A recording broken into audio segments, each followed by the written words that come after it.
एक गांव में जो है एक राजा एक रानी रहे करते थे, और राजा और रानी दोनों का देहांत हो जाता है और दो भाई बहन जो है बच जाते हैं, दो भाई बहन रहते हैं।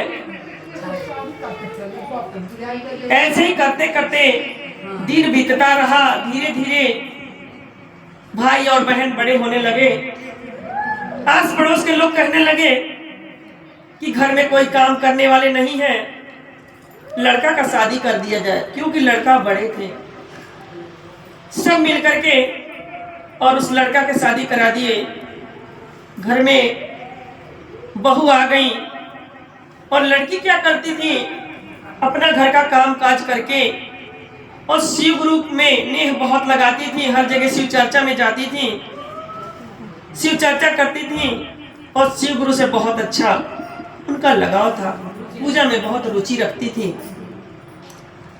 ऐसे करके जाने लगी। कुछ दिनों के बाद भाभी कुछ दिन तक तो सही रही, उसके बाद जब देखती है कि ये तो रोज की रोज चली जा रही है और कुछ काम जो है मुझे ही करना पड़ रहा है, ये सोच करके सोची कि कुछ मुझे करना होगा।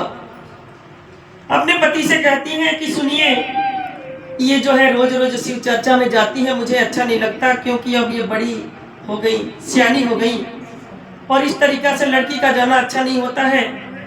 कोई अगर ऊंच नीच हो गया तो अच्छा नहीं रहेगा। यह सुनकर के भाई को भी लगा, पर कहा कि कोई बात नहीं, ये तो शिव गुरु का जो है, ये शिव गुरु का पूजा में जाती है, कोई और जगह तो जाती नहीं है, और अपने आस पड़ोस वाले भी जाते हैं, उनके साथ जाती हैं। भाई उसमें रुचि रखता रहा, पर धीरे धीरे लड़का देखने के लिए बातचीत होने लगा। लड़का की बहू यानी उस लड़की की भाभी कहने लगी कि सुनिए, आप अपने काम में रुचि रखिए, क्योंकि काम अगर आप करेंगे तभी अपने बहन के शादी कर पाएंगे। उनके भी समझ में आया कि ये बात सही है, और कहने लगी मैं देखती हूँ, अच्छे से अच्छे घर देखूंगी। इस तरह से वो देखने लगी, और उनके मन में तो खोट था भाभी का कि मैं इनको ऐसे घर में कर दूंगी जो कि ये पूजा पाठ सब कुछ भूल जाएंगी। इस तरह से करते करते उनकी भाभी जो है बहुत दूर देखती देखती गई, और एक जगह देखी कि उन्हीं के जाति बिरादरी का बहुत ही गरीब है, भिक्षा मांगते हैं और खाते हैं, माँ बेटा दोनों थे। वहां पे जाकर के कहने लगी कि आप अपने लड़का के शादी करेंगी। माँ बहुत खुशी हो गई, मेरे लड़का से कौन शादी करेगा, हम लोग तो बहुत गरीब हैं। कहने लगी कि नहीं नहीं, कोई बात नहीं, हम अपने ननद से शादी कराएंगे, आप जो है चिंता न करें। तो वो तो बहुत ही लड़का के माँ बहुत खुश हुई और कही कि कोई बात नहीं, ये तो बहुत ही खुशी की बात है, मेरे लड़का का शादी हो जाएगा। दिन तारीख रख गया और बोली कि बीच में जो है तिलक का काम नहीं रखेंगे, इकट्ठे बारात ही आएगा।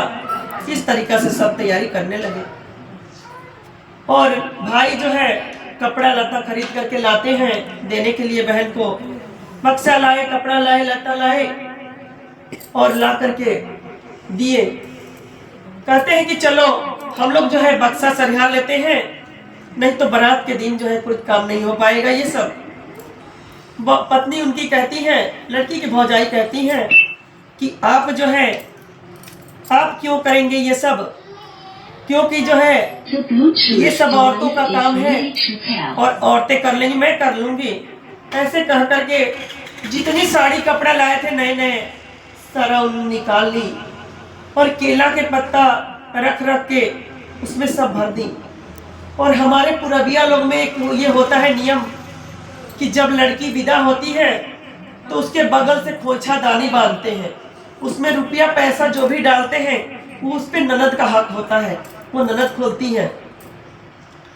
वो खोछा दानी में डालने के लिए काफी पैसा ले आकर के दिए कि ये सब भर के उसमें दे देना।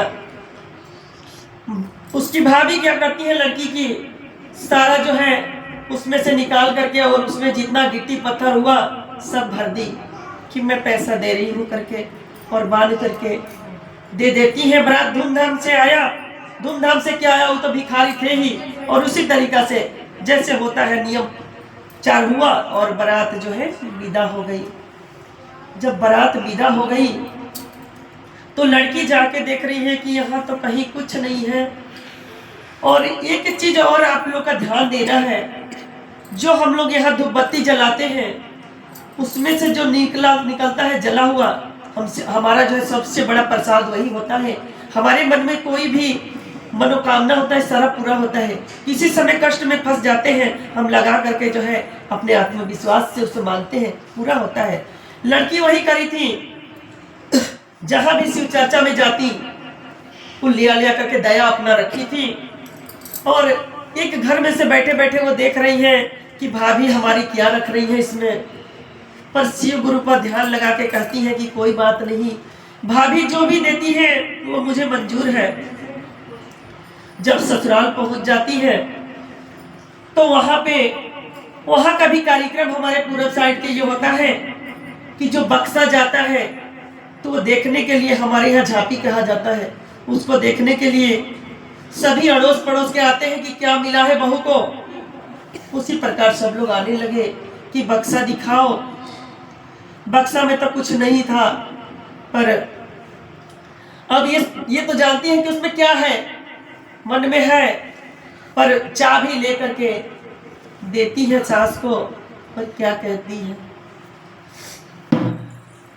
कहाँ बड़ी सासु सुहागिनी खोली नहवा का सवा। कहाँ बड़ी सासु सुहागिनी खोली नहवा का सवा। कहाँ बड़ी सासु सुहागिनी खोली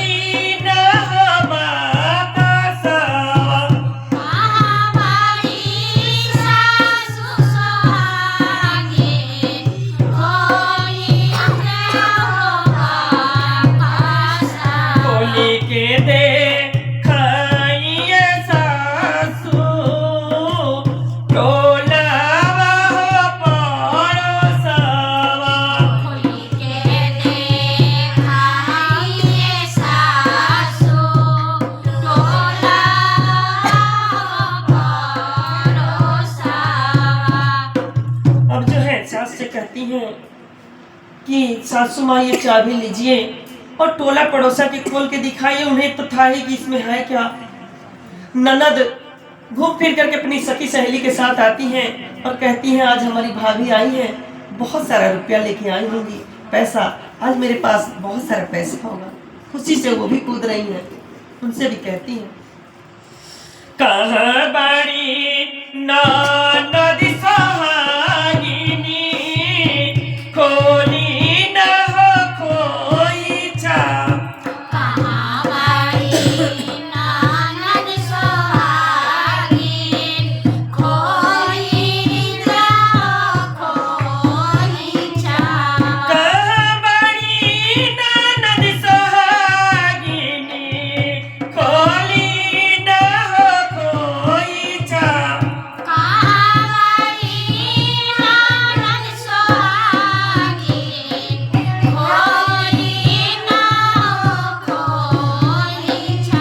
खोली के दे खाइए नदी सखिया हो सहेलिया।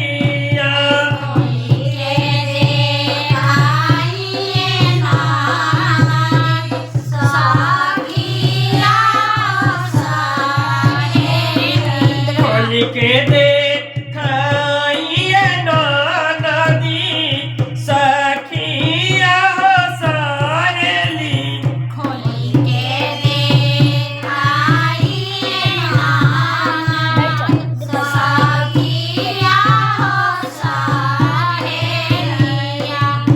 अब वो बक्सा जब सास खोलने जाती हैं तो इन्हें तो लगी रहा था कि इसमें है क्या, पता ही था। पर शिव गुरु का नाम लेती हैं और अपना दया का गठरी अपने सीने से लगा के रखती हैं। जब सास खोलती है बक्सा तो जितना कपड़ा उसमें नहीं आ पाए उतना कपड़ा उसमें भर गया। जितना उम्मीद नहीं था जितना भरा हुआ उसमें साड़ी था, रंग बिरंगी साड़ी, रंग बिरंगी की साड़ी जो है उसमें भरा हुआ था। सास बहुत खुश हो जाती है और टोला पड़ोसा के सबको दिखाती है। ये शिव गुरु का कृपा था, महिमा था कि इतना सुंदर सुंदर साड़ी जो है और सब कपड़े में बदल गया। जब ननद जो है खोलती है अपना कोचदानी, जब खोलती है तो उसमें देखती है सोना चांदी का अस्तरफी भरा हुआ होता है। बड़ा खुश होती है। सास जो है खुश हुई और कहती है कि हे शिव गुरु, मैं कब का तप की हूँ, मेरी बहू इतनी अच्छी उतरी है। अपनी बहू से पूछती है कि हे बहू क्या करती हो, वही नियम से हम भी करेंगे और उसी तरीका से हम भी चलेंगे।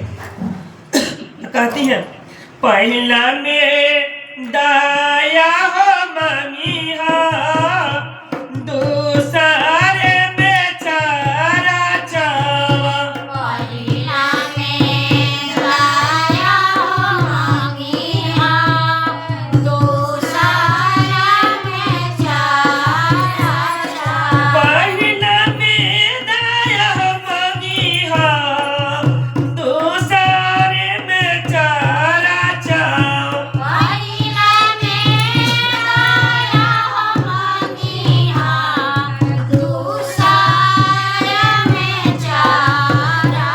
तीसरे में